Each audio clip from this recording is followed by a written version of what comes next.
ঢাকা বিশ্ববিদ্যালয় ভর্তি পরীক্ষায় এবার সবচেয়ে কম আবেদন পড়েছে ব্যবসায় শিক্ষা ইউনিটে। এই ইউনিটে আবেদন করেছে মাত্র 40,973 শিক্ষার্থী। প্রতি আসনের বিপরীতে প্রতিযোগিতা হবে 39 জনে। জানা যায় 8 ফেব্রুয়ারি এই ইউনিটের ভর্তি পরীক্ষা অনুষ্ঠিত হবে। এছাড়া ইনস্টিটিউট অব বিজনেস অ্যাডমিনিস্ট্রেশন আইবিএতে 120 আসনের জন্য 10,270 জন আবেদন করেছেন। সবচেয়ে বেশি আবেদন পড়েছে এই ইউনিটের জন্য। আইবিএর একটি আসনের জন্য ভর্তি পরীক্ষায় অংশ নেবেন প্রায় 86 জন শিক্ষার্থী। আগামী 3 জানুয়ারি আইবিএ ইউনিটের ভর্তি পরীক্ষা অনুষ্ঠিত হবে। অন্যদিকে কলা, আইন ও সামাজিক বিজ্ঞান ইউনিটে 2,934 আসনের বিপরীতে 1,25,418 শিক্ষার্থী আবেদন করেছেন। এই ইউনিটে প্রতি আসনের জন্য 43 জন শিক্ষার্থী ভর্তি পরীক্ষা দেবেন।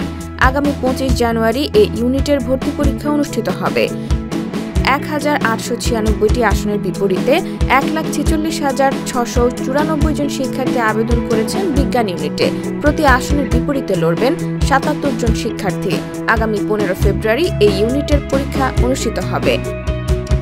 এছাড়া আগামী 4 জানুয়ারি চারুকলা ইউনিটে ভর্তি পরীক্ষা অনুষ্ঠিত হবে। এদিকে চারুকলা ইউনিটে 130 আসনের জন্য 6,083 শিক্ষার্থী অংশ নেবেন। এই ইউনিটে একটি আসনের জন্য ভর্তি পরীক্ষা অংশ নেবেন প্রায় 47 জন শিক্ষার্থী। জানা যায় সব ইউনিটের পরীক্ষা শুরু হবে বেলা 11টা থেকে এবং পরীক্ষা চলবে দুপুর 12:30 পর্যন্ত।